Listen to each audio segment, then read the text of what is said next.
¿Qué es lo que estamos proyectando nosotros como pastores a los jóvenes?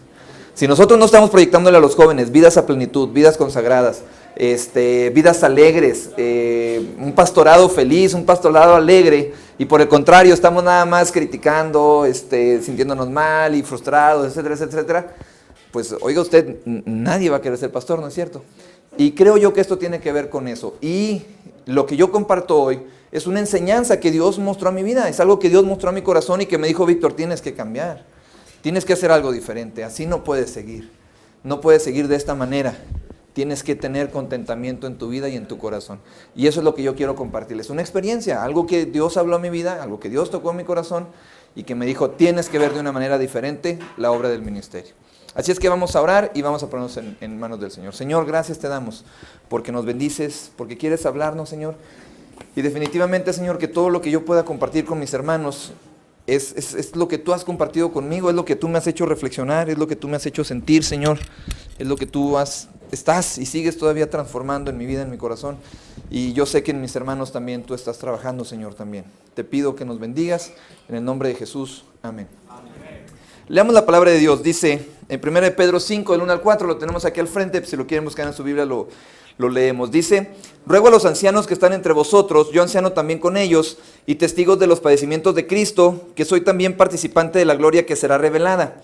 Apacentad la grey de Dios que está entre vosotros, cuidando de ella, no por fuerza, sino voluntariamente, no por ganancia deshonesta, sino con ánimo pronto, no como teniendo señorío sobre los que están a vuestro cuidado, sino siendo ejemplos de la grey. Y cuando aparezca el príncipe de los pastores, vosotros recibiréis la corona incorruptible de gloria. Es interesante algunas frases que dice aquí.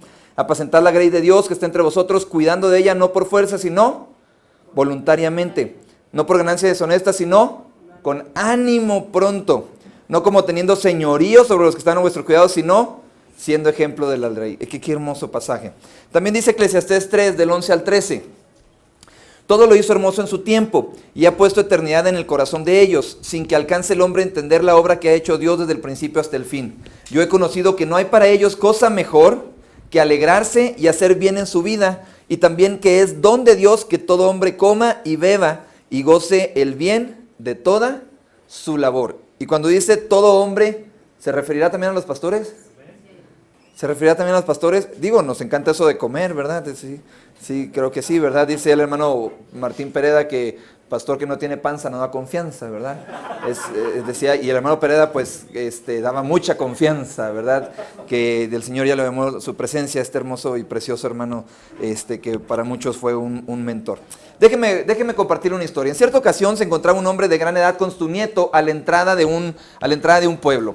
Y entonces estaba ahí en la entrada de un pueblo y llegó una pareja en un carruaje y le dijo: buenas tardes, buen hombre, buenas tardes, señor, ¿cómo está? Oiga, disculpe, ¿cómo es la gente de este pueblo? Fíjese que venimos muy lejos y tenemos que cambiarnos de ciudad. Vengo con mi esposa y mis hijos. ¿Cómo es la gente de este pueblo? Y le dijo el señor, el anciano que estaba con su nieto: ¿cómo es la gente de donde viene? Y entonces el hombre le contestó: no, allá es gente mal encarada. La gente es bien fea, muy mala onda, mal hablada. Los vecinos no se preocupan unos por otros. No, la verdad que qué bueno que nos vamos a cambiar. Entonces el anciano le contestó: uy, no, pues sabe una cosa, aquí son igualitos que allá donde viene. De verdad, sí, no, bueno, vamos a buscar otro pueblo, ándele, que le vaya bien. Poco tiempo, no pasó ni una hora, donde venía otra carreta, otra persona, otra familia, y le dice: buenos días, buen hombre, buenos días, señor, ¿qué se le ofrece? Oiga, disculpe, estamos buscando un lugar para donde vivir con mi familia, nos estamos cambiando de ciudad y queremos buscar un lugar donde vivir. ¿Cómo es la gente de este lugar? Y entonces el anciano le hizo la misma pregunta: ¿cómo es la gente de donde vienen? Y entonces aquel hombre le contestó: uy, no, la gente allá es hermosa, es maravillosa. Queremos mucho a las familias de allá. La gente es sencilla, los vecinos son muy buena onda, nos compartíamos las cosas. Nos tuvimos que cambiar porque a mi hija le hace mal el polen de algunas plantas y tenemos que cambiarnos de lugar. Nos dolió mucho cambiarnos, pero así es la gente de allá. Y entonces el hombre le contestó: bueno, igualita que esa gente de allá donde vienen, así es la gente de este lugar. Ah, pues excelente, aquí nos quedaremos. Y entraron al pueblo y se quedaron. El nieto se quedó viendo a su abuelita: a ver, abuelo, ¿qué onda? ¿De qué se trata? ¿Por qué les dijiste a ellos que la gente es igual? Si uno dice que la gente es mala onda y el otro dice que la gente es muy buena onda. Y el abuelo le contestó lo siguiente: hijo, tienes que entender un principio. Porque la gente, como ve a los demás, es como trata a los demás. La gente como ve a los demás es como es en sí misma. Hermanos míos, es algo interesante. Porque así como ves a los demás, es como te ves a tú mismo, le contestó el abuelo. Si no puedes estar bien en un lugar, no podrás estar bien en ninguno. Aquel que no está bien consigo mismo, no está bien con nadie. Mira, hermano, esta es una hermosa historia que nos presenta una gran realidad. Aquel que no está bien consigo mismo, no podrá estar bien con nada, ni con nadie, ni en ningún lugar. Hay pastores que dicen, no, es que si yo estuviera en tal iglesia, es que si yo estuviera en tal lugar, es que si yo tuviera tales ovejas, si tuviera tales mecanismos, si tuviera tales cuestiones tecnológicas, y viven pensando, hermano mío, si no estás bien ahorita como estás, no vas a estar bien con nada. Lo único que necesitamos para estar bien, ¿quién es? Nuestro Dios, nuestro Señor. Es necesario estar bien de a uno para poder estar bien de a dos, de a tres, de a cuatro, de a cinco. Es necesario el contentamiento en nuestra vida para poder desarrollar un ministerio eficaz, efectivo y pertinente en nuestro mundo. El diccionario bíblico Holman define contentamiento como una satisfacción interior que no exige cambios en circunstancias externas.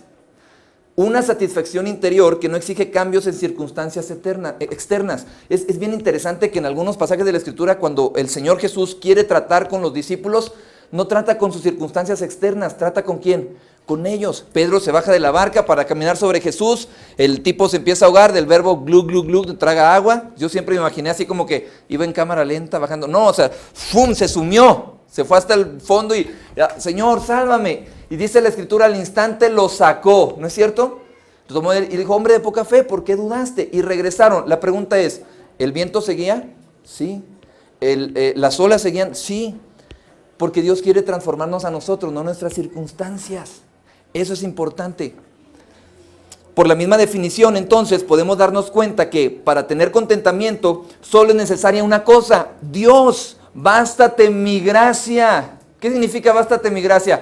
¿Te amuelas, Pablo? ¿No hay de otra? No, no significa eso. Significa, si me tienes a mí, si tienes mi gracia, lo tienes todo. ¿Qué más necesitas? Cuando la falta de contentamiento llega a nuestra vida, llega la frustración, el despropósito, la pérdida del interés, la depresión, el hastío ministerial y por lo tanto, mentimos en nuestra manera de vivir. Y no que seamos unos mentirosos o hipócritas, no me malentienda, sino que vivimos sin proyectar la imagen hermosa de nuestro Señor en nuestra actitud ante las circunstancias de la vida. Platicaba con unos amigos pastores de aquí, del Congreso y de la red de Oreb, y platicábamos y decíamos, ¿cuántos de ustedes, y nos sinceramos entre nosotros, y decimos, ¿cuántos de ustedes se han subido a predicar peleado con su esposa? Y yo pensaba que a lo mejor era el único. Dicen, no, yo también, y yo, órale, qué suave, no he sido el único. Qué buena onda. Y por las risas, me imagino que no nomás éramos nosotros tres, ¿verdad? Hay circunstancias que se atraviesan en el ministerio.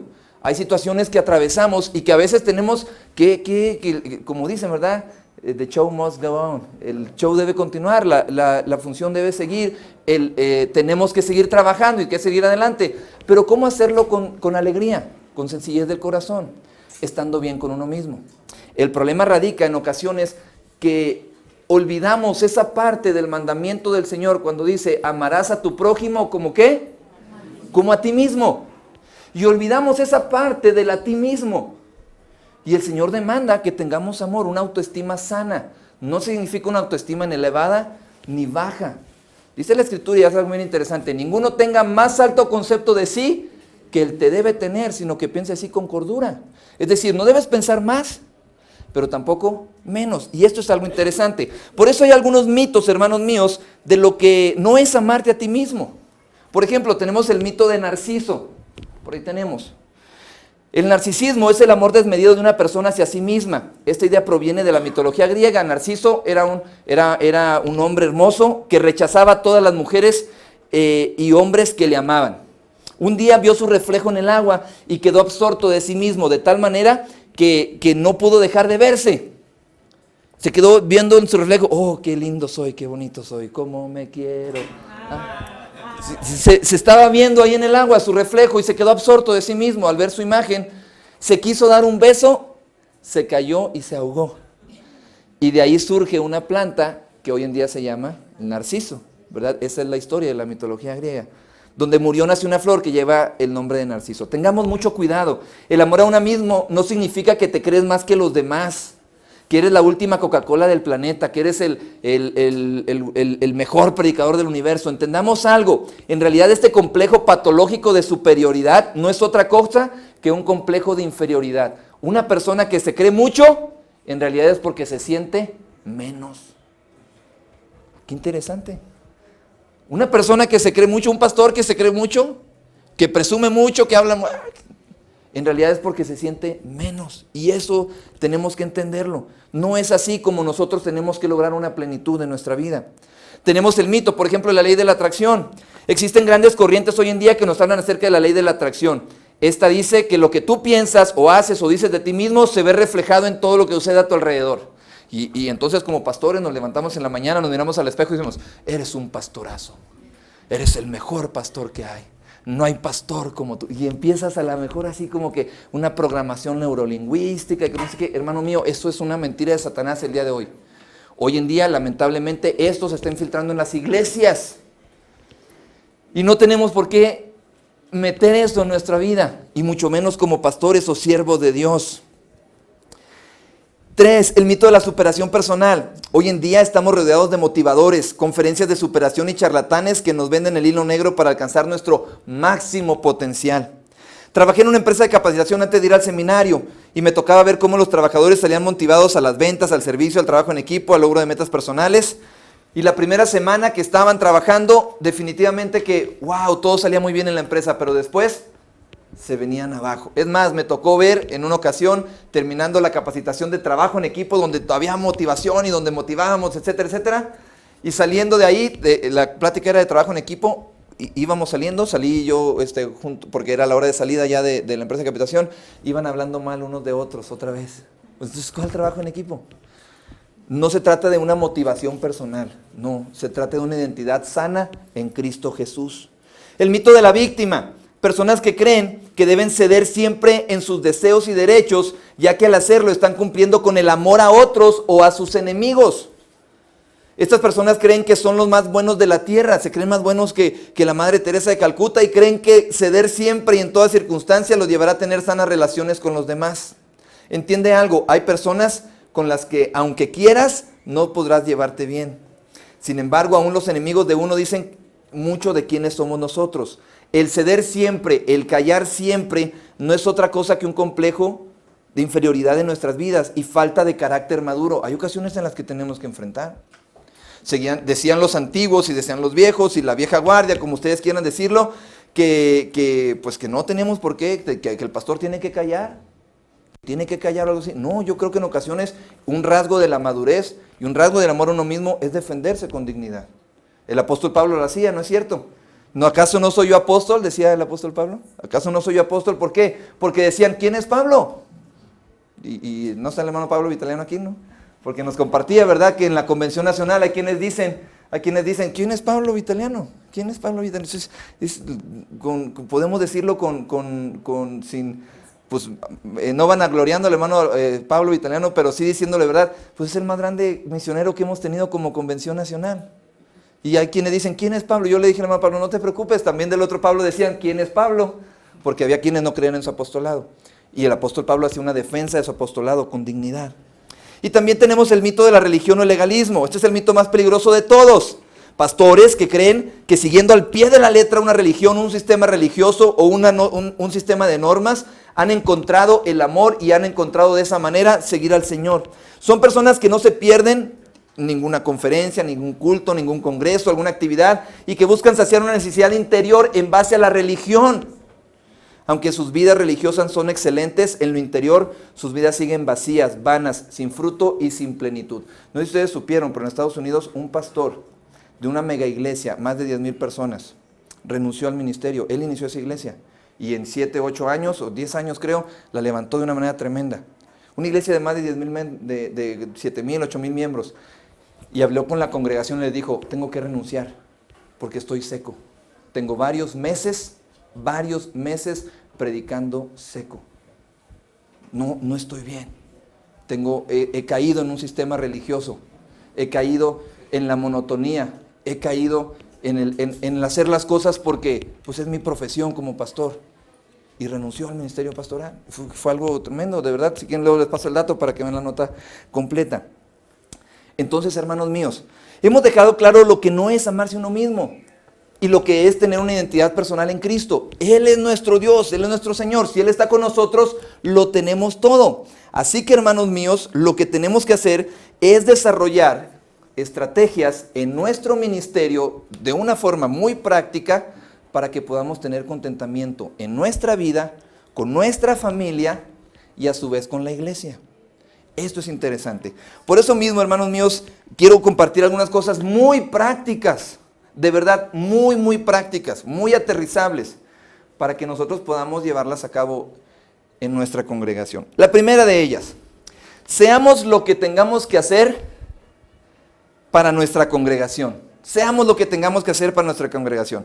Dice la palabra de Dios en 1 Corintios 9, 20 al 22.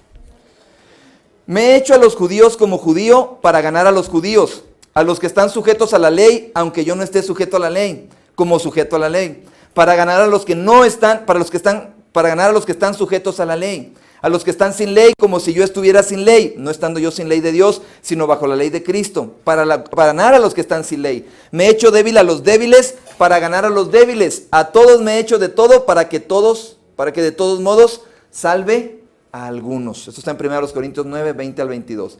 Hermanos míos, ¿qué es lo que dice el apóstol Pablo? Me he hecho de todo a todos. Si alguno es priista, pues me hago priista, no le hace. ¿Sí me explico? Lo que está diciendo es eso, de verdad. Que si alguno le va a la América, pues a la América. Bueno, hermanos míos, lo saben los muchachos de Torreón. Cuando voy a Torreón me llevan al estadio. ¿Qué camisa me pongo? La del Santos, de verdad. Voy al estadio de Torreón. Yo le voy al Pumas, y sí le voy al Pumas. Y de verdad. Pero cuando voy a Torreón me pongo... Fui a Monterrey con los chavos a predicar unas conferencias a Monterrey. Los chavos todos, yo los veía que estaban en bolita así y como decían, yo los veía, esto es algo, traman, algo quieren. Le digo, ¿qué pasó? ¿Qué quieren? Pastor, es que va a jugar, hay un partido muy bueno, es el clásico aquí del norte, que los Tigres contra el Santos y no sé qué, y queremos ir, pastor, ¿puedes dar su conferencia más corta? Me dijeron los chavos, les dije, juega, pero si me invitan al estadio.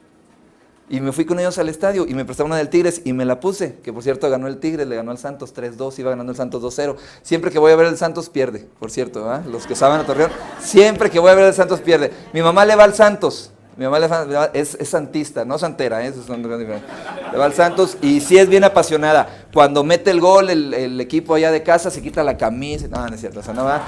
Pero sí es bien apasionada y hermanos, el punto es este, sé lo que tengas que ser para ganar a los tuyos.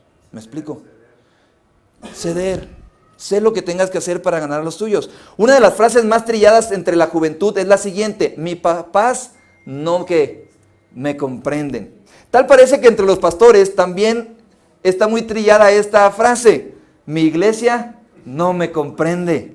Recuerdo en una ocasión un compañero del seminario, lo conoce muy bien aquí, Ismael, ir de obra práctica en obra práctica y siempre decía, es que los hermanos no agarran la onda. Es que los hermanos no agarran la onda. Y es que los hermanos, iba de obra práctica, cada 6 meses o cada 3 meses cambiaba de obra práctica. Y un día no me aguanté y sí le dije, en un culto así de devocional, le dije, oye, el que tiene que agarrar la onda eres tú. Si estás cambiando cada 6 meses de iglesia y cada 6 meses de obra práctica, entonces no es que los hermanos no agarren la onda. El que no está agarrando la onda, ¿quién es? Eres tú. Debemos ser los pastores que nuestro Dios desea y que nuestras ovejas necesitan. Aprendas esto. Debemos ser los pastores que nuestro Dios desea y los que nuestras ovejas necesitan. Tristemente estamos tratando de imitar patrones o estereotipos gringos, administrativos, de ministerio de algún tipo, porque nos hacen llamativos o se nos hacen espectaculares. Sin embargo, tenemos que pensar en lo que nuestra iglesia, nuestra gente, nuestras ovejas necesitan, cada uno en lo particular. Y lo que nuestras ovejas necesitan, si lo podemos resumir en una sola palabra, sería amor. Pastor, ama a tus ovejas y sé para ellos lo que necesiten: un amigo, un confidente, un padre, un hijo, un hermano, un padrino, un compadre, un patrocinador, un obrero, un entrenador. Hay unos hermanos en la iglesia que me dicen compadre. ¿Por qué? Porque nosotros firmamos en de testigos en el nacimiento de su hijo, ¿verdad? En el acta de nacimiento de su hijo, firmamos de testigos. Y compadre, pues si me explico, a lo mejor sí es un término de otra circunstancia, pero así nos dicen y así les decimos. Y la verdad tenemos una relación muy estrecha con ellos. Son los tesoreros, él es el tesorero de la iglesia, está en la comisión de finanzas, están en mi zarza, en mi grupo, en mi núcleo de discípulos, digámoslo así. Y nos decimos compadre y comadre y es algo muy hermoso. Y así se ha dado esa dinámica de una manera muy, muy hermosa. Es triste ver que nuestra posición como pastor cada vez la vayamos elevando más y más del piso, como si fuéramos una raza especial de individuos que los demás no nos merecen. La gente necesita ver que estamos con ellos y que somos parte de ellos.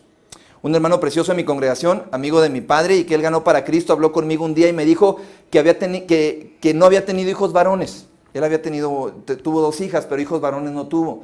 Siempre me dijo, yo quise tener un hijo, y me decía este hermano de la iglesia, mi padre lo ganó para Cristo, repito, yo lo bauticé, y me dice, tú eres el hijo varón que yo nunca tuve. Y yo le dije, pues usted es el papá también que Dios me ha regalado. Y entonces él me dice, hijo, yo le digo, padre, y yo le digo, papá. Y entonces él es el que abre el templo en la iglesia, él es el que abre el templo en las mañanas, y entonces cuando va a la casa, porque la casa está cruzando ahí el templo, él toca de una manera bien fuerte. Toca bien fuerte, de verdad. A mi esposa le molesta. Dice, sí, ¿por qué toca así? ¿Por qué toca así? Mi esposa de verdad le dice, sí, ¿por qué toca así? Y cuando toca de esa manera, el domingo en la mañana, ya sabemos que es él, ¿verdad? Definitivamente ya sabemos que es él. Y mi hija, como sabe que yo le digo papá, sale corriendo y se asoma por la ventana y le grita, ¡abuelo! Es algo que a mí me llena de alegría y de emoción. Porque eso es lo que tenemos que hacer en la iglesia. Integrarnos unos a otros, amarnos los unos a nosotros. ¿Qué necesitaba él? ¿Un hijo? Yo puedo serlo para él. No, pero yo soy el pastor, ¿cómo me va a ver él como un hijo? Yo soy el pastor de la iglesia. No, si es lo que él necesita. Y a mí no me cae mal tener otro papá. ¿Me explico? Entonces yo tengo que ser lo que sea para ese hermano.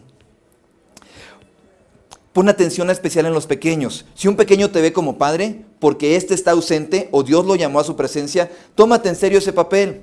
Si la familia no tiene para el ratón de los dientes, dales tú para que le pongan. Abraza a los hijos de tu familia. No te imaginas el poder tan grande y la estima tan maravillosa que generas en los padres al ver cómo amas a sus hijos.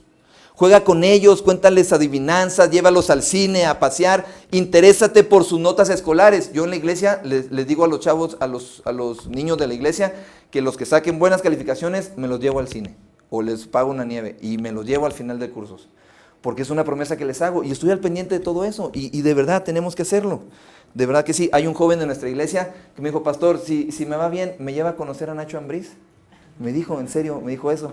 Yo le dije, ¿te llevo a conocer a Nacho Ambriz? Claro que sí, no sé cómo le voy a hacer, ya el hermano Nacho ya no está en América, ¿verdad? Y por eso quería conocerlo, porque está en el América, ¿verdad? Pero a ver cómo le hago. Pero le llevé a él el año pasado, le llevé el autógrafo, ¿verdad? Y para Jaciel de Nacho Ambriz y no sé qué, no, se lo enmicó y no sé qué tal, le puso veladores, no es cierto, no. Pero sí, fue algo significativo para él. Fue algo significativo para él y eso hace conexión también con los jóvenes. Haz lo que tengas que hacer, pero apacienta a los corderos. Apacienta a los corderos. Dice la escritura, dejad a los niños, venid a mí y ¿qué? No se lo impidáis. Yo me imagino la escena, Jesús sentado ahí tal vez o de pie, no lo sé, y con un chamaco aquí, otro acá, otro prendido aquí de la pierna, queriéndose mover y no puede, y otro acá arriba de él. Y yo me lo imagino así al Señor. Y los discípulos, chamacos, háganse a un lado. Y el Señor Jesús diciéndolo, no se lo impidan. No, me encanta que estén aquí conmigo, abrazándome y cuidándome y jalándome así o quitándome los lentes, que es lo que hacen los niños más chiquitos. Me encanta eso, déjenlo, no se lo impidan. Porque de tales es el reino de los cielos. Y cuando tú haces eso por uno de los niños, por uno de los hijos, los papás te lo agradecen. Y tú te das cuenta inmediatamente que el amor que le prodigas a ellos, los padres, los adultos, también te los vas a ganar. Y eso es algo importante. A las jovencitas dignifiquémoslas, a las ancianas cuidémoslas. Hay algo bien interesante. El pastor Gilberto, mi esposa, es de Oreb. Mi esposa Dice el hermano Gilberto que yo me robé una de sus ovejas, ¿verdad? Donde estaba en Lomas de Cocoyoc. Mi esposa es de Oreb, nació aquí en Oreb. Ella aquí se bautizó, el pastor Gilberto la bautizó. Y el pastor Gilberto siempre le dice a mi esposa, mi güerita linda, siempre le ha dicho así, mi güerita linda, mi güerita linda. Y un día, el hermano Gilberto, estando aquí, ya en un crece, ya casados y todo, le dice a otra jovencita, le dijo, ¿cómo está mi güerita linda? Y estaba mi esposa en un lado y le dijo, ¿qué pasó? Dice, la güerita linda nada más soy yo. Me encantó esa idea, ¿por qué? Una es un pastor poniéndole un mote, un apodo o un adjetivo a una jovencita que la dignifica, ¿sí? Y la otra sintiéndose parte de o pertenencia de. ¿Me explico? Eso es más interesante. Hazlo con tus jóvenes, ponles apodos, pero no el orejas, el no sé qué y el trompas. No, dignifícalos. Dignifica a tus jóvenes, a tus jovencitas. ¿Me explico? Elévalos, levántalos. Eso es lo que tenemos que hacer nosotros. El liderazgo no se ejerce, se gana. La autoridad no se exige, se manifiesta por sí sola. Seamos pastores serviciales, hermanos, también. Mire, cada vez son más aquellos que desean, adelante, hermana, un almazán. ¿Sí? Y en cada crece hay alguien que le dice al pastor Gilberto, que le dice, pastor, es que yo quiero un almazán. Yo quisiera un almazán en mi iglesia, Pero quiero decirte algo en esta hora. ¿Y cuál es el secreto para tener un almazán? ¿Sabes cuál es el secreto para tener un almazán? ¿Sí saben? ¿El hermano ya lo vieron? ¿Sí? Sí, tantito regrésele. Sí lo han visto, que es el hermano almazán que anda y se mueve y todo, y que está con el pastor y que ¿sí? Y todos dicen, no, es que yo quisiera tener un almazán. Bueno, ¿sabes cuál es el secreto para tener un almazán? Sé un almazán tú primero. Sirve tú a tu gente. Primero sírveles tú, para que ellos puedan entonces corresponder al amor de Dios y al agradecer al Señor sirviendo en la iglesia. El Señor Jesús dijo, no he venido para ser servido, sino ¿para qué? Para servir. Lamentablemente en ocasiones buscamos ser servidos, cuando lo que necesitamos es servir, cuidar, velar, apapachar, nutrir, levantar y volvemos a lo mismo, amar. Una hermanita de nuestra iglesia que falleció, ya partió a la presencia del Señor, nos dolió muchísimo su partida, ya una hermana grande. Bueno, no, a lo mejor no muy grande, pero ella vivía con su mamá y ella vivían solas, venían a 2 cuadras de la casa. Los jueves, mi forma de pastorearla era los jueves, íbamos juntos al mercado, al rodante o al tianguis, que está a unas cuadras de la casa. ¿Cómo extraño eso? ¿Cómo lo extraño? Y yo la cuidaba y la cargaba y la llevaba y el carrito de mandado y todo ese asunto. Eso es pastorear a las ovejas. Eso es pastorearlas. Eso es cuidarlas. Sé lo que tengas que hacer. Haz lo que tengas que hacer. Pero pastorea tus ovejas, ámalas, cuídalas. Mi padre siempre me enseñó que lo cortés no quita lo valiente. Él ha sido comerciante toda su vida. Su manera de tratar a las personas y de hablarles me impresiona. Mucha gente llegaba con él a comprar solo por la plática y el trato que tenía con la gente. De verdad. Cuidaba mucho a sus clientes. Trataba de ser lo más amable y servicial porque él decía que la mejor publicidad que tiene un comercio son sus propios clientes.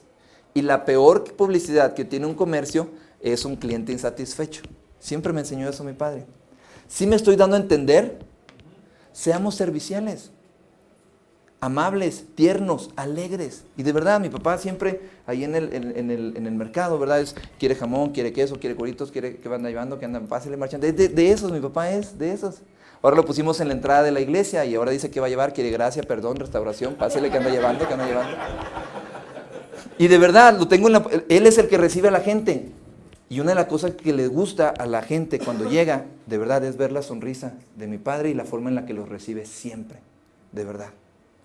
Sé amable, sé atento, sé servicial, tiernos, alegres. Si ves a una hermana ya grande que se va a bajar del coche o subir un escalón, ponle el brazo, venga hermana, tantito, que va a subir el escalón, hermana, venga, y usted póngale el brazo así. Y es algo muy simple y muy sencillo, pero esa hermana se va a sentir importante. Me explico, son pequeños detalles, pastor, pero que marcan la diferencia. ¿Me explico? Que marcan la diferencia. Cuando alguien llegue a tu congregación, recíbelos con un gran abrazo, con una gran exclamación, haz fiesta porque los ves llegar. Ay, qué bueno que vino, hermana, ya tenía mucho que no venía. No, ¿sabes cuándo se va a volver a parar? Nomás viene cuando hay mole, ¿verdad? que no sé qué, no se vuelve a parar. Yo creo que hay iglesias que tienen que poner culto, dentro del culto un momento para saludarse, porque afuera del culto no lo hacen. Hay iglesias que tienen que poner dentro del culto un momento para saludarse, porque afuera no lo hacen. Y hasta poner una canción para saludarse, porque afuera no lo hacen. Y he estado en iglesias, me invitan a predicar a varias iglesias, y en donde, pastor, pásele, y para saludar, para despedir la congregación con los hermanos, y uno saluda, y la gente se va, y no se queda. Yo me he dado cuenta que iglesias que se aman y donde hay unidad, la gente se queda ahí. Si el culto termina a la 1:30, se van hasta las 3. ¿No es cierto? Yo espero que así sea tu iglesia. Yo espero que así sea tu iglesia. Pero nosotros como pastores somos los que tenemos que propiciar eso. Nosotros como pastores somos los que tenemos que propiciar eso. Y sobre todas las cosas mostremos eso en nuestra familia. Si nosotros todo eso lo aplicamos primeramente en nuestro hogar, la gente se dará cuenta que somos auténticos, que somos genuinos y por lo tanto que hacemos las cosas por contentamiento y no por tanto que andamos haciendo y haciendo y haciendo, mentimos en nuestra forma de ser. No dejemos de ser nosotros mismos, ¿sí? Ojo, no dejemos de ser nosotros mismos, ni cambiemos rasgos de nuestra individualidad y mucho menos toleremos el pecado o la falta de santidad. Pero si hay algo que debamos hacer para cambiar y ser mejores nosotros, elevemos nuestro liderazgo, es decir, nuestro servicio para enseñar en amor. Si creemos que nuestra iglesia no nos ama, y es una queja general, no, es que mi iglesia no me ama, es que mi iglesia no me ama. Si creemos que nuestra iglesia no me ama y no nos manifiesta su amor, preguntémonos, ¿qué estarán aprendiendo de nosotros? Gandhi dijo, debemos vivir lo que queremos que los demás aprendan. Sé lo que tengas que hacer, haz lo que tengas que hacer para ganarte el corazón de tu iglesia, lo que tengas que hacer. Número 2, hablemos bien de los nuestros. Hablemos bien de los nuestros. ¿Cómo vamos en tiempo, hermana? ¿Pero cuánto tenemos? ¿Media hora todavía? ¿Más o menos? ¿O cuánto? ¿Menos? Ok. Hablemos bien de los nuestros. Filipenses 4, 8 y 9. ¿Lo leemos? ¿Me ayudan a leerlo ahora, por favor? Dice...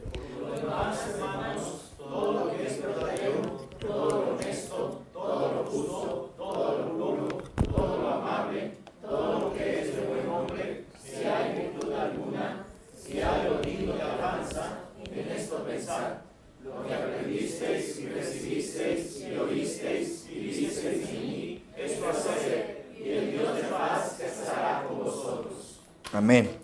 ¿Has escuchado las siguientes frases? No, regrese la hermana.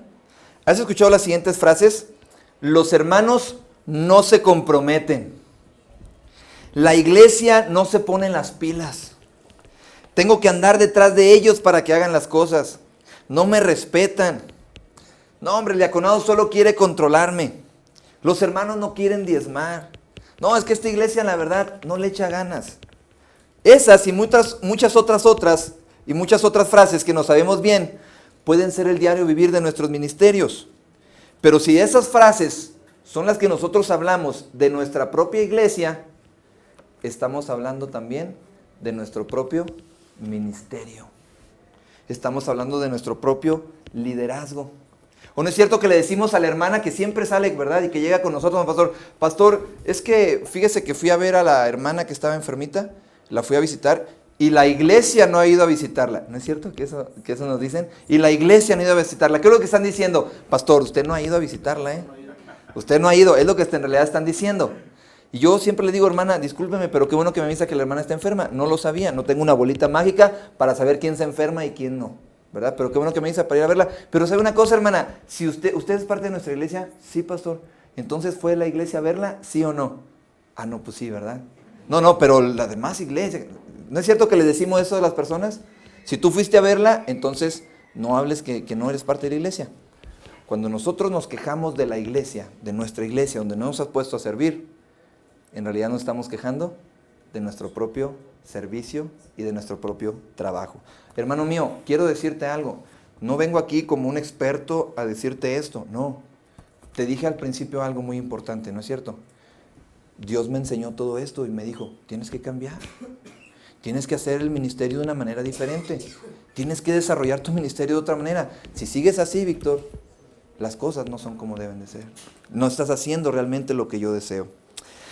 Si algo tenemos que reconocer como pastores es que en ocasiones nos hemos vuelto quejumbrosos anónimos, es decir, adictos a las quejas, quejumbrosos empedernidos. Nos quejamos de la iglesia, de otros pastores, de otras iglesias, de nuestras familias, de la economía, de los padres, de la falta de material, de las instalaciones, etcétera, etcétera, etcétera. Y agréguele a la lista todo lo que usted está pensando. ¿No es cierto? Nos quejamos de todo. Vivimos en un mundo que critica y juzga todo lo que pasa y acontece a su alrededor. Nos hemos vuelto adictos a las quejas en un afán de autojustificación y de no confrontar los problemas por nosotros mismos. Ojo, y lo repito, nos hemos vuelto adictos a las quejas en un afán de autojustificación y de no confrontar los problemas por nosotros mismos. Es decir, al quejarnos, estamos echando la responsabilidad fuera de nosotros y no la estamos asumiendo. Es cierto, en ocasiones debemos tener un amigo confidente con el cual desahogarnos, con el cual despotricar todo lo que queramos. David lo hacía con Dios y podemos ver en los salmos imprecatorios cómo desahoga su alma con fuerza incluso. Tal vez haya ocasiones para una queja, sin embargo, no debe ser el modus vivendi en nosotros. El doctor Robin Kowalski escribió que muchas de las quejas involucran intentos para obtener de otros una particular reacción interpersonal como aprobación o compasión. Por ejemplo, las personas tal vez se quejen de su salud no porque en realidad se sienten enfermos, sino porque el papel de enfermo les permite alcanzar beneficios secundarios, como la compasión de otros o el evitar situaciones indeseables. Hay personas incluso que son adictas a estar enfermas o se inventan enfermedades precisamente por la compasión o algo así. Platicaba anoche con mi cuñada, que es invidente, y ella, su novio también es invidente, y su novio, mi cuñado no hay manera de que vuelva a ver por cuestiones científicas o de la ciencia, porque el nervio óptico lo perdió. Pero su novio sí tiene la oportunidad de hacer algo y se le ha manifestado, y él no ha querido. Y yo sí me puse a preguntar, ¿cómo no va a querer una persona que no ve querer ver? Y más porque él perdió la vista a los 7 años. Hay algo interesante ahí. Creo yo que hay personas que dicen, porque con esta circunstancia puedo obtener algún tipo de favores, de compasión, ¿sí me explico? Y hay personas que se quejan buscando eso, compasión, sentirse halagados por otros o algo así. Nos quejamos de todo, hermanos, y lo hacemos para traer compasión, atención y sobre todo para dar un paso que nos atemoriza, el cambio en nosotros mismos. Nos quejamos para no cambiar. Nuestros pensamientos crean nuestro mundo y nuestras palabras indican nuestros pensamientos. En ocasiones nos quejamos porque queremos ver mejor ante las comparaciones. Pues por lo menos no soy tan malo como... No, y por lo menos nuestra iglesia tiene tantos, no como la de... Y empezamos a hacer comparaciones. Cuando saco a relucir los defectos de otros, implico que yo no tengo tales. Y entonces, ¿qué? Soy mejor que él. ¿No es cierto? Empezamos a decirlo así. Esto no es correcto. Te tengo una sorpresa. Mucho de lo que nos quejamos y criticamos en los demás solo es una proyección de nuestro interior. Mi esposa dice, lo que te choca, te checa. Lo que te choca, te checa. Y mucho de lo que criticamos y de lo que hablamos y decimos de los demás es solamente una proyección de nuestro interior. Mire, esta es una premisa fundamental para el que quiere tener sanas relaciones. Dice la palabra de Dios en Proverbios 15:15 en la Nueva Versión Internacional. Dice lo siguiente, para el afligido todos los días son malos. Leemos, para el que es feliz siempre es día de fiesta. Qué interesante lo que la palabra de Dios nos dice. El problema entonces no recae en los demás, no recae en las circunstancias, no recae en los maestros, en los padres, en las iglesias, en la economía, en los diáconos, en los líderes. El problema de las relaciones, del amor a los demás y de la falta de contentamiento, entonces ¿en quién recae? En mí. Regresa la hermana al pasaje, por favor. Para el afligido todos los días son ¿qué? Malos. Está lloviendo otra vez. Y si sale el sol, el solazo, el calorón. Un mismo día, para el afligido es malo, pero para el que es feliz, es de fiesta. ¿De quién depende si un día entonces es malo o es de fiesta? De mí. Si yo estoy bien con mi Señor y tengo contentamiento y satisfacción en Dios, en lo que Él ha hecho en mi vida, en la identidad de quién soy en Cristo Jesús, entonces todos los días serán ¿de qué? De fiesta. La Reina Valera 60 traduce, siempre hay banquete continuo. Banquete continuo traduce la Reina Valera 60. Entonces, ¿en quién recae? En mí. Según el pasaje, la diferencia entre un día malo o uno de fiesta no tiene que ver con las circunstancias, no tiene que ver con las personas, no tiene que ver con lo que nos ocurre, no tiene que ver con la iglesia que pastoreo, tiene que ver en cómo yo respondo a las cosas. Así que hagamos un pacto con nosotros mismos y dejemos de evadir nuestra responsabilidad. Como decía hace un momento, agarremos la onda nosotros. Mire, hace 2 años pasé por un momento de crisis en el ministerio. Hace aproximadamente 3 años, 4 años. Quería tirar la toalla, no del ministerio, pero sí de la iglesia. Y yo sé que a usted no le ha pasado eso, ¿verdad? Usted no ha tenido ganas de eso, ¿verdad? De tirar la toalla. Yo de verdad, hasta el día de hoy no he tenido ganas de tirar la toalla del ministerio, pero sí de la iglesia donde estaba. Y usted dirá, ¿pero cómo? Si usted inició la iglesia o algo así. Había circunstancias difíciles que estábamos atravesando. Cometí errores yo, pero en ese momento no me daba cuenta de lo que yo había hecho, sino que empecé a culpar a los demás. No, es que estos hermanos, estos líderes, esto, aquello. Y entonces empecé en una autoflagelación, ¿verdad? Y, ay, pobre de mí, y esto y el otro, y cómo sufro, etcétera, etcétera. Y hubo algo bien interesante, que en el Congreso Crece de ese año, el pastor Isaac Gutiérrez hizo una dibupredicación. Y predicó haciendo un dibujo muy padre, muy bonito, y él dijo algo bien interesante en ese congreso, algo que cambió mi vida por completo. Y esa predicación, y a través de esa, tomé una de las decisiones más importantes en mi vida ministerial: asumir mi responsabilidad y dejar de culpar a los demás, dejar de quejarme y empezar a servir con alegría y contentamiento, sea cual sea mi situación. Yo le dije al Señor, terminó el culto, terminó el hermano Isaac de predicar, me subí a uno de los salones aquí arriba y me solté a llorar como niño.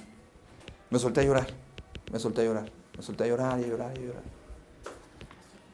Y le dije al Señor, Señor, tienes razón. Ya entendí, Señor. El que tiene que agarrar la onda soy yo. Regresé a mi casa, hablé con mi esposa y le dije, ¿sabes qué, amor? Dios me dijo algo bien interesante.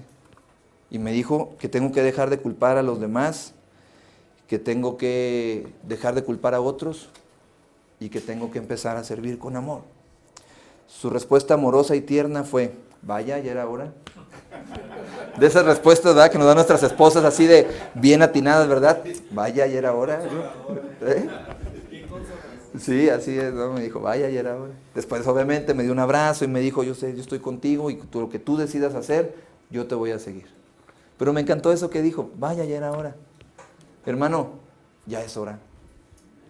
Ya es hora de que dejes de culpar, de quejarte, de hablar mal de los líderes, de la iglesia, de quejarte, de esto. Ya es hora que dejes de hacerlo. Que asumas tu responsabilidad, mi responsabilidad, nuestra responsabilidad. Que nos ciñamos como varones valientes y que enfrentemos las cosas. Es nuestra responsabilidad. La iglesia de Jesucristo nos la dejó a nosotros y a nadie más. En vez de quejarnos, experimentemos la gran y hermosa estrategia y bendición que es hablar bien de los demás. Reconozcamos el esfuerzo de otros y en vez de quejarnos, hablemos bien. El pasaje que leíamos al principio me encanta, de Filipenses, es uno de mis pasajes favoritos.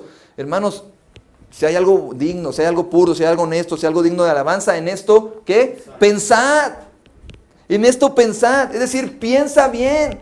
Ah, no, pero hay un dicho que dice, piensa mal y acertarás. Ah, esa es primera de Víctor 3:4, ¿no? O sea, está ahí bien fundamentado, ¿no? No, piensa bien de los demás. Ciertamente, hermanos míos, en ocasiones nos pueden romper el corazón, nos van a fallar, etcétera. Pero si el Señor sigue confiando en nosotros, ¿por qué no seguir nosotros confiando en la gente? Esa es una de nuestras tareas y es uno de nuestros trabajos.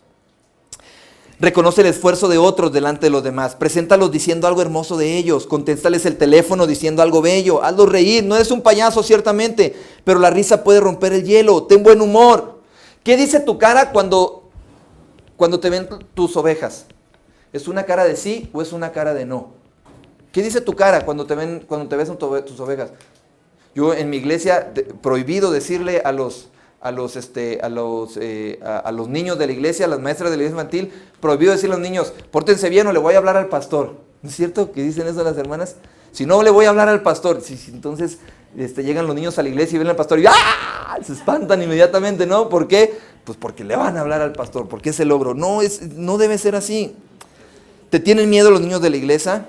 Abraza, sé tierno con tu gente. Dice la Escritura que Jesús tocaba a las personas, las abrazaba, las saludaba. Incluso tocaba a los intocables. Recuerda que lo que tienes que transferirle a tus ovejas es la vida de Jesucristo manifestada en tu vida. Eso es discipulado, transferencia de vida, no transferencia de información. Eso es discipulado, transferencia de vida. Por eso el apóstol Pablo dice, sed imitadores de mí como yo de Cristo. Eso es el discipulado. Tus sermones no tendrán el impacto que deseas si abajo del púlpito no haces tu labor. Miren, yo recuerdo que en el seminario teníamos un maestro, el doctor Antonio Regifo, que también Dios llamó a su presencia. Joel, te tocó, ¿verdad, hermano Antonio Regifo? Y yo recuerdo, la verdad, lo digo con mucho respeto, me tocaba su clase a las 7 de la mañana, 2 horas a las 7 de la mañana. La verdad, sí era un esfuerzo estar en su clase. Y era, no recuerdo ahorita la clase que era, pero una clase así tipo de filosofía o algo así. Y sí era algo así como que, sin haber desayunado, sin nada. Sí era difícil, la verdad, le soy honesto. Pero cuando uno iba con el hermano Rengifo a su oficina, y cuando él nos invitaba a comer a su casa, y cuando estábamos cerca de él, eso era lo que más enseñaba de su vida. Es lo que más recuerdo. No recuerdo de su clase muchas cosas. Ni el nombre me acuerdo de la clase. Pero cómo recuerdo, hermanos míos, de verdad, su amor, sus enseñanzas. Nos invitaba a su casa, él, su esposa, compartía con nosotros, nos compraba pizzas, veíamos algún partido de fútbol, nos platicaba sus historias, cuando estuvo con Hans Kuhn platicando, y porque era un hombre de verdad letrado y era un hombre muy inteligente, muy, muy inteligente. Es lo que más recuerdo de él. El tiempo que él nos dedicaba de manera íntima y personal. Eso es lo que más van a recordar tus ovejas. A lo mejor no se van a acordar del sermón de la semana pasada, ni del miércoles tal vez. Pero si tú estás con ellos uno a uno, te aseguro que eso no lo van a olvidar jamás. Y tercero, hermanos míos, para tener contentamiento en nuestra vida y para ser plenos, felices, dichosos y que nuestras iglesias vivan en plenitud, tenemos que entender como pastores, primero que nada, el principio del sufrimiento. Dice la Escritura, y vamos a leer, por favor, una vez más me ayudan a leer. Dice, mas buscad primeramente el reino de Dios y su justicia, y todas estas cosas os serán añadidas. Así que no os afanéis por el día de mañana, porque el día de mañana traerá su afán. Basta cada día. Sí, porque esta parte es interesante, ¿eh? Esta parte de este texto es la más interesante. ¿Basta cada día su propio qué? Mal. ¿Seguro, hermano? ¿No lo habrá copiado mal la hermana que me ayudó a hacer el PowerPoint? Si quieres, revisen en su Biblia. ¿Basta cada día su propio qué? Mal. Y entonces todos esos que predican la prosperidad y la teología, ¿qué onda con esto? ¿Sabe? Es interesante lo que nos dice el Señor. Baste a cada día su propio mal. Si aún no hemos entendido el principio del sufrimiento en nuestra vida y sobre todo en nuestra vida ministerial, nos vamos a dar de topes contra la pared y frustración. Vendrá a nuestra vida y será cada vez más grande. Cuando llega algo malo a nuestra vida, nos hacemos preguntas y tal vez cuestionemos a Dios. Creo firmemente que no hay ningún problema en hacerlo. Dios es Padre y Él nos tolera nuestros porqués. Al cuestionarle a Él, estamos con Él y eso es lo más importante. Sin embargo, creo que esas preguntas vienen de la frustración y de la impotencia y son muy naturales. Sin hacerlas, tal vez hasta perdamos la cordura, pero creo que dichas preguntas vienen más de una mala teología. ¿Por qué? Tenemos la creencia que por ser cristianos y sobre todo por ser pastores, tenemos algo así como un campo de fuerza magnético por el cual nada puede tocarnos. No, si soy pastor, nada, y los ángeles acamparán alrededor de nosotros, de los que nos temen, no sé qué. Algo así como que por ser cristianos y pastores, ningún tipo de mal llegará a nuestra vida. Disculpe usted si esto que escribo se opone a su creencia, pero eso es contrario a lo que enseña la Biblia, ¿no es cierto? ¿Basta cada día su propio qué? Mal. Recuerde que sin lucha no hay victoria. Sin guerra no hay triunfo, sin prueba no hay crecimiento y sin sufrimiento no hay madurez. La misma Biblia dice que Jesús aprendió de la obediencia por lo que padeció. Dice la Escritura en Hebreos 5:8, y aunque era hijo, por lo que padeció aprendió la obediencia. Y que fue perfeccionado por medio de las aflicciones, porque convenía a aquel por cuya causa son todas las cosas y por quienes todas las cosas subsisten, que habiendo de llevar muchos hijos a la gloria, perfeccionase por aflicciones al autor de la salvación de ellos. Eso está en Hebreos 2:10. Ante esto y ante tales circunstancias que padeció el Señor, ¿cómo puedo preguntarle, ¿por qué a mí? Seamos honestos. No levantes tu mano. ¿Le has preguntado alguna vez, ¿por qué a mí, Señor? Yo sí lo he hecho. ¿Y saben qué me contestó mi esposa una vez más? Un día, ella me dijo, ¿y por qué no? ¿Y por qué no? ¿Por qué a ti no? ¿Por qué a ti no? ¿Por qué a ti no? Dime, ¿por qué? ¿Quién eres tú de especial? ¿Eres acaso mayor que Jesucristo, que padeció más, que murió incluso en la cruz del Calvario? ¿Por qué a ti no? Mira, hermano mío, sin sufrimiento no hay crecimiento. Tengo la firme certeza de que esta mala teología tiene que ver con lo que como pastores enseñamos o predicamos, o incluso, permítame así decirlo, vendemos. Se predica un evangelio light, un evangelio sin sufrimiento, sin pruebas, sin aflicciones, por lo tanto, un evangelio sin crecimiento. Si bien soy un firme partidario de que la vida cristiana es más fácil que no serlo, ¿sí? Por ahí alguien dice, no, es que es difícil ser cristiano. No, hermano, discúlpeme, pero es más difícil no serlo. La Escritura dice, mi yugo es fácil y ligera mi carga. No puedo dejar de pensar en las palabras alentadoras de Jesús a sus discípulos. En el mundo tendréis aflicción. En el mundo tendréis aflicción. No hay de otra. Si hay algo seguro es que en esta vida vamos a tener aflicción. Lo dijo el Señor. Pero recuerda, confiad, yo he vencido al mundo. Somos parte de este mundo, esa es una realidad. Y como parte de este mundo estamos expuestos a todo tipo de mal y sufrimiento. Fue el mismo Señor Jesús quien nos dice, el día de mañana traerá su propio afán, basta cada día su propio mal. Sí, leyó usted bien.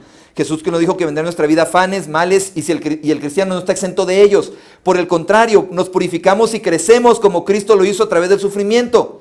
Cosas buenas y cosas malas vendrán cada día. Tú decides cómo te afectan. Vivimos en un mundo caído y deteriorado y si somos parte de este mundo estamos expuestos a su deterioro. El cristiano debe vivir con esta conciencia y el pastor de hoy en día debe vivir con esta conciencia. Creer de otra manera, hermanos míos, es faltarle respeto a la iglesia primitiva que padeció cosas peores de las que nosotros padecemos.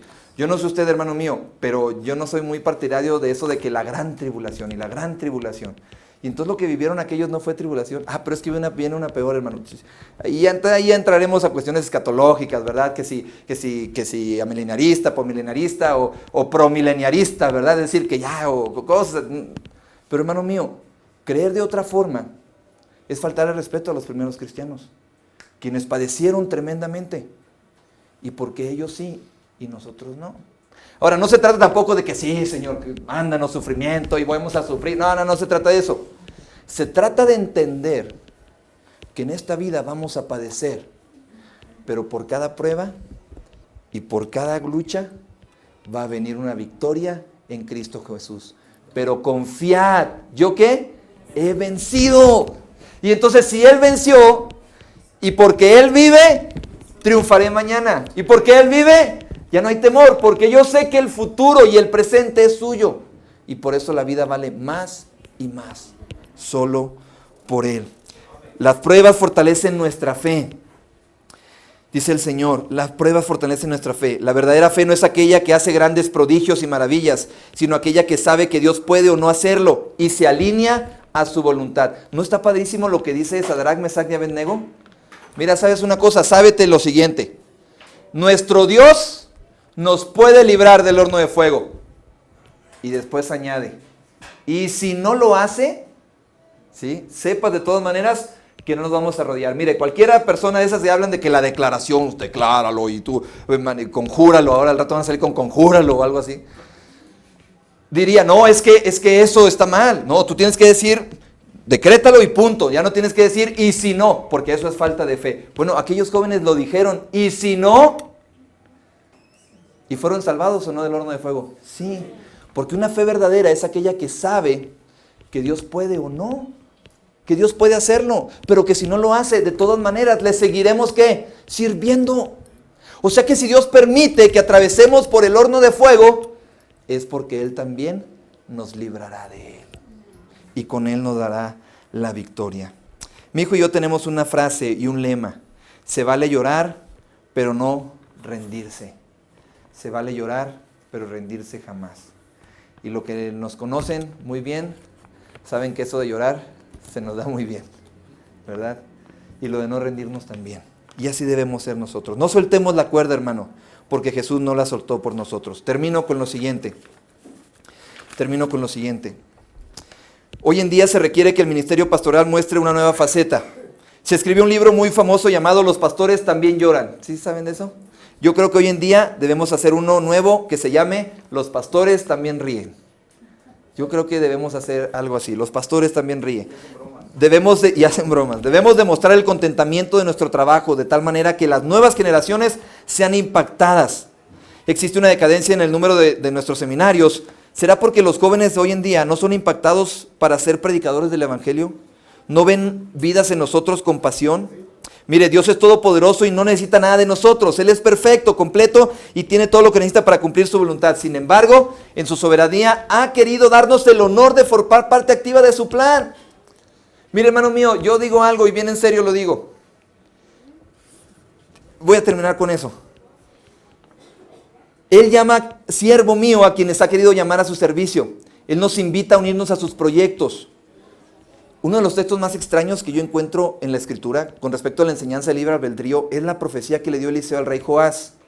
Dice allá en 2 Reyes 13:19, entonces el varón de Dios, enojado contra él, le dijo, al dar 5 o 6 golpes hubieras derrotado a Siria hasta no quedar ninguno, pero ahora solo 3 veces la derrotarás. ¿Sí recuerdan ese pasaje? Llega el rey con Eliseo y le dice, Señor, gente de a caballo, los sirios nos están llegando, saca tu flecha y aviéntala y ahora golpea. Dice que golpeó 3 veces. ¿Qué si hubiera golpeado 5? Y le dice algo bien interesante, si lo hubieras golpeado 5, yo siempre he preguntado, ¿y qué tiene que ver eso? ¿Sabes qué es lo que tiene que ver? Con la pasión. Digo que nos resulta extraño porque al parecer si Joás hubiera golpeado el suelo con la flecha más veces, la profecía hubiera sido distinta. Evidentemente la profecía dependía de la pasión, de las ganas o la violencia con la que el rey debía enfrentar su misión. Con la pasión y el deseo de querer hacer las cosas, con el deseo de querer derrotar a los sirios. Y este hombre nomás dice, pues tengo que golpear. No, lo que debió haber hecho fue agarrar y... con el deseo y la pasión de su corazón.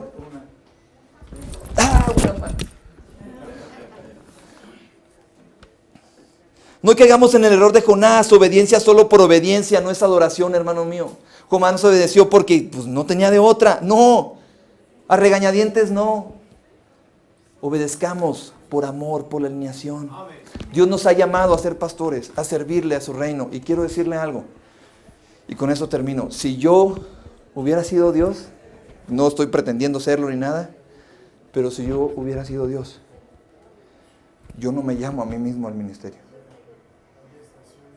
¿Sí me doy a entender? Y ese es el milagro más grande que Dios puede hacer. Que Él confía en nosotros. Que Él ha creído en nosotros. De verdad, yo no me hubiera llamado al ministerio. No, si me conozco, no me llamo al ministerio. Si yo hubiera sido Gilberto Gutiérrez, no me llamo para formar parte de esta red y fundar una iglesia en Tampico. No lo hubiera hecho. Y un día le pregunté al pastor Gilberto, ¿por qué confía en nosotros? ¿Por qué sigue creyendo en mí?